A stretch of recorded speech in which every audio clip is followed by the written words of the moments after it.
திமுக ஆட்சியில் தமிழ்நாட்டில் உள்ள அரசு பள்ளிகளில் மாணவர்கள் சேர்க்கை குறைந்துவிட்டதாக செங்கோட்டையன் தெரிவித்திருக்கிறார்.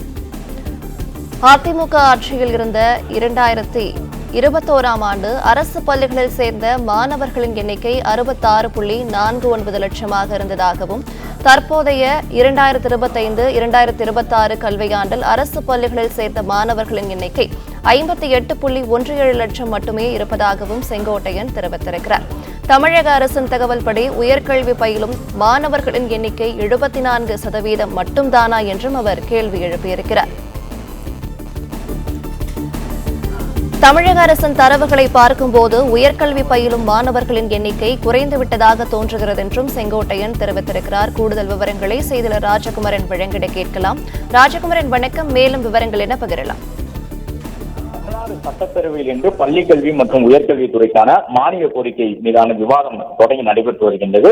பள்ளிக்கல்வித்துறைக்கான அமைச்சராக இருந்தவர் என்ற அடிப்படையில் அதிமுக தரப்பில் இன்று செங்கோட்டையன் பேசுவதற்கு அனுமதி வழங்கப்பட்டிருந்தது. அந்த அடிப்படையில் செங்கோட்டையன் தற்பொழுது மானிய கோரிக்கை விவாதத்தில் பங்கு பெற்று பேசியிருக்கின்றார். அதில் மிகவும் குறிப்பாக கடந்த சில ஆண்டுகளில், அதாவது கடந்த 4 ஆண்டுகளில் அரசு பள்ளிகளில் சேரக்கூடிய மாணவர்களின் எண்ணிக்கை குறைந்து வருவதாக ஒரு குற்றச்சாட்டை முன்னாள் அமைச்சர் செங்கோட்டையன் சட்டப்பேரவையிலே பதிவு செய்திருக்கின்றார். அதிமுக ஆட்சியிலிருந்து அகலும் பொழுது அந்த காலகட்டத்தில் 2021ஆம் ஆண்டிலே தமிழகத்தில் அரசு பள்ளி மாணவர்களின் எண்ணிக்கை 66,49,046 இருந்தது என்று பதிவு செய்திருக்கக்கூடிய செங்கோட்டையன் தற்போதைய நிலையில் 2025ஆம் ஆண்டில் அரசு பள்ளியில் பயிலக்கூடிய மாணவர்களின் எண்ணிக்கை 58,17,058 குறைந்திருக்கின்றது. இந்த மாணவர் எண்ணிக்கை குறைவுக்கான காரணம் என்ன என்றும் செங்கோட்டையன் கேள்வி எழுப்பியிருக்கிறார். அது மட்டுமல்லாமல் உயர்கல்வி பயிலக்கூடியவர்களுடைய எண்ணிக்கை 74 விழுக்காடாக இருக்கின்றது என்று அரசின் கொள்கை விளக்க குறிப்பேட்டில் குறிப்பிடப்பட்டிருப்பதை சுட்டிக்காட்டிய செங்கோட்டையன் 74 விழுக்காடு மாணவர்கள் மட்டும்தான் உயர்கல்வி பயில செல்லுகின்றார்களா என்று கேள்வி எழுப்பினார். அதன்படி அமைச்சர் அன்பில் மகேஷ் பதிலளிக்கும் பொழுது அரசு பள்ளியில் படித்த மாணவர்களில் தான் 74 விழுக்காட்டினர் உயர்கல்வியில் சேருகின்றார்கள், மற்றபடி தனியார் பள்ளியில் இருந்து சேரக்கூடியவர்களுடைய எண்ணிக்கை வேறாக இருக்கின்றது என்றும் குறிப்பிட்டார். அதே நேரம் செங்கோட்டையனை பொறுத்தவரை அதிமுக ஆட்சி செய்த 10 ஆண்டுகளில் பள்ளிகளின் உட்கட்டமைப்புக்காக 5,831 கோடி ரூபாய் செலவு செய்யப்பட்டது. நீட் தொடர்பாக தமிழக அரசு எடுக்கக்கூடிய நடவடிக்கைகள் போதுமானதாக இல்லை என்பதை எல்லாம் குறிப்பிட்டு பேசியிருந்தார்.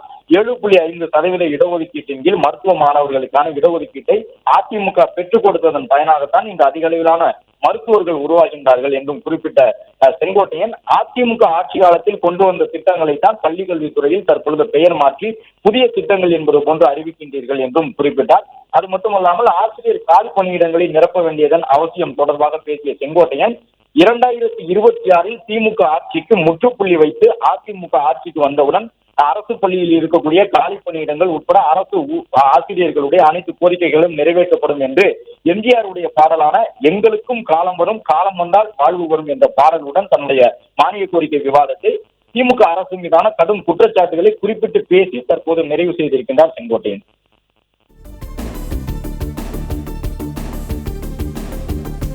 விவரங்களுக்கு நன்றி ராஜகுமரன். பிளே ஸ்டோர் மற்றும் ஆப் ஸ்டோரில் இருந்து பாலிமர் செயலியை QR கோடு மூலம் பதிவிறக்கம் செய்யுங்கள். செய்திகளை உடனுக்குடன் பெறுங்கள்.